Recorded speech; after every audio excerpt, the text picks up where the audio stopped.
et bienvenue à l'atelier du jardin de papier. Aujourd'hui, je vous présente des petits emballages de Pâques. C'est hyper facile à faire et avec les différents papiers offerts dans le catalogue en toute occasion 2019 de Stampin' Up!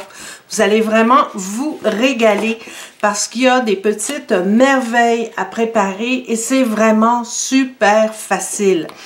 Donc, je commence tout de suite. Je vais vous montrer comment préparer ce petit emballage-là. Donc, pour commencer, il vous faut le coupe-papier. On travaille avec une feuille 8,5 par 11. Ici, j'ai pris la couleur Narcisse Délice. Donc, c'est ça que ça va donner au niveau de l'emballage. Donc, il faut commencer par un rectangle de 4 1/4, donc la moitié de votre feuille.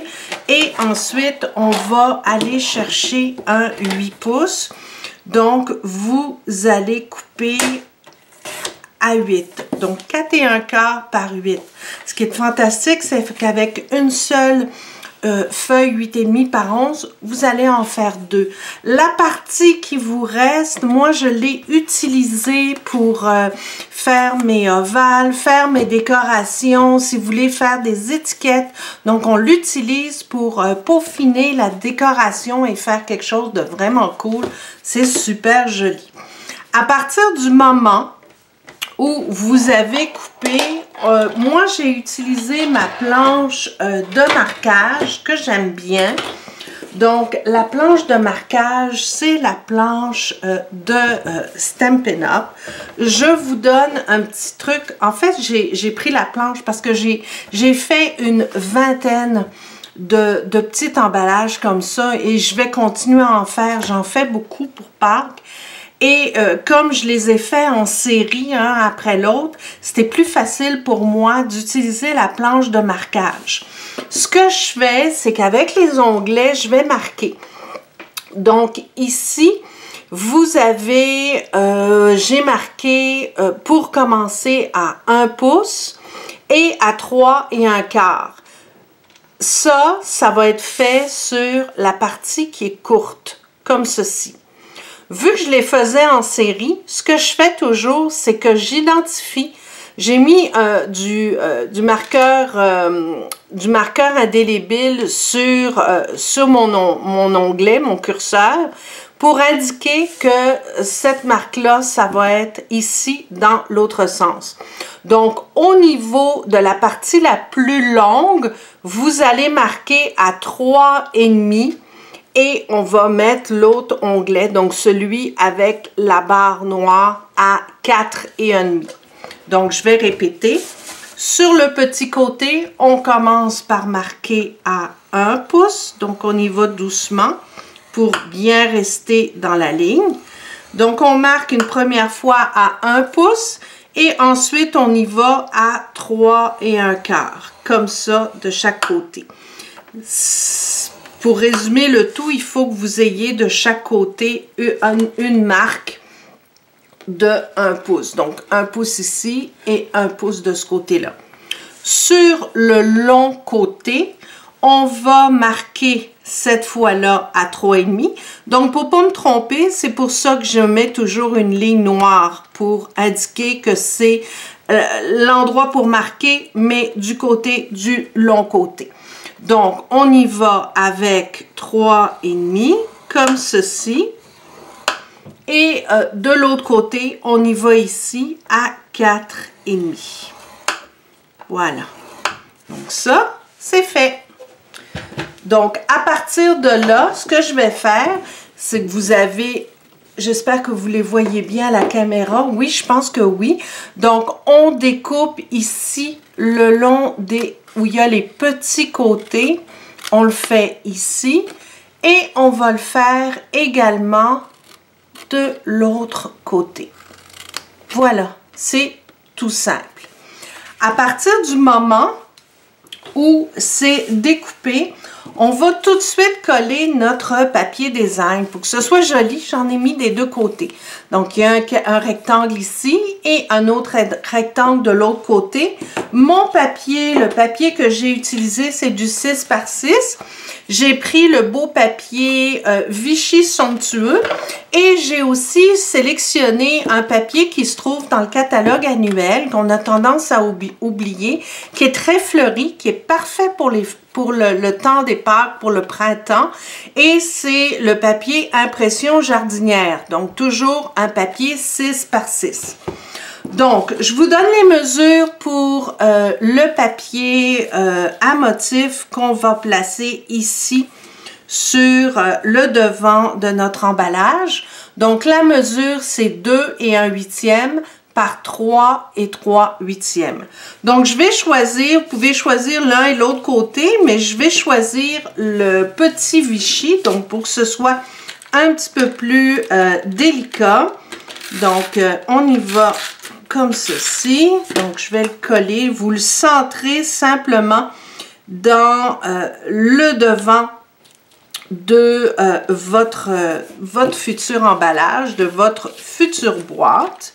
Donc, on en met comme ça. Oups, j'ai fini. Wouhou!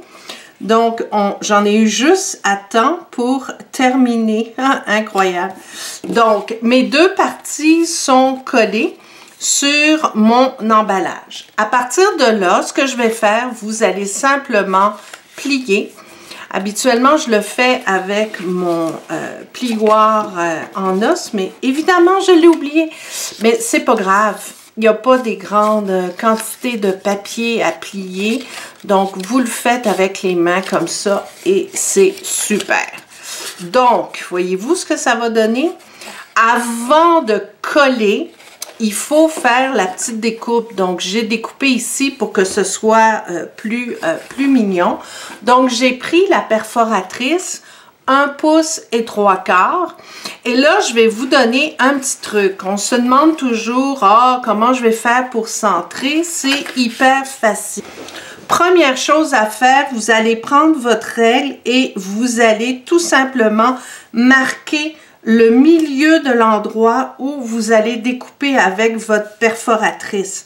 Donc là, j'ai 2 pouces et 1/4, donc ça fait 1 pouce et 1/8. Donc, je marque le milieu.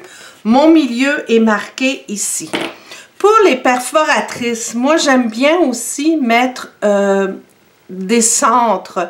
Donc, je vais marquer, par exemple, de chaque côté, le centre de mon cercle et la même chose de l'autre côté.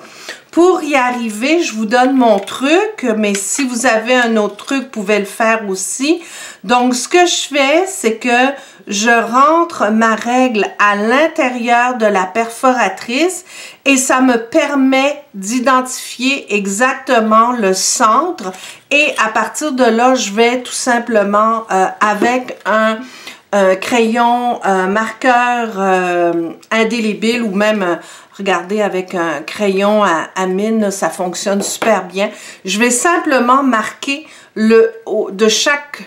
à chaque diamètre ou rayon, là, je me souviens plus. Je vais marquer l'endroit où c'est bien centré. Ce qui fait que quand j'arrive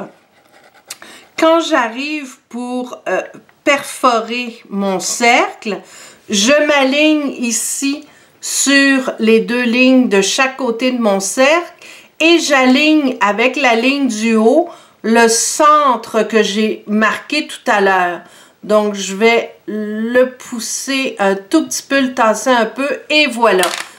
Je perfore, ce qui fait que, regardez, les 2 côtés sont parfaitement égaux et c'est bien central au niveau de la découpe. À partir de là, vous prenez votre bande adhésive vendue par Stampin' Up. Donc, je l'aime bien, c'est super pratique et pour une boîte, c'est essentiel. Si vous faites des boîtes, des mini-albums, c'est vraiment ça qu'il vous faut. Vous allez le mettre sur l'envers, sur les 2 premiers rabats à l'extérieur. Donc, on le fait de chaque côté à l'extérieur comme ça. Et voilà, ce que j'aime bien, c'est qu'elle se déchire à la main. C'est hyper pratique. Surtout quand on fait des projets comme ça.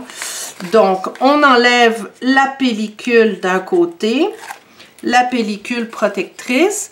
Et là, ce que je fais, je ramène le petit rabat au centre. J'amène mon autre rabat ici. Et tout simplement, je m'aligne sur la ligne de pliure et hop, je colle. D'un côté, c'est fait. On fait la même chose de l'autre côté. Donc, j'enlève ma pellicule. Voilà. J'aligne mon rabat sur la ligne de pliure. J'appuie un tout petit peu pour empêcher que ça bouge. Je rabats l'autre partie et voilà, ça colle tout seul.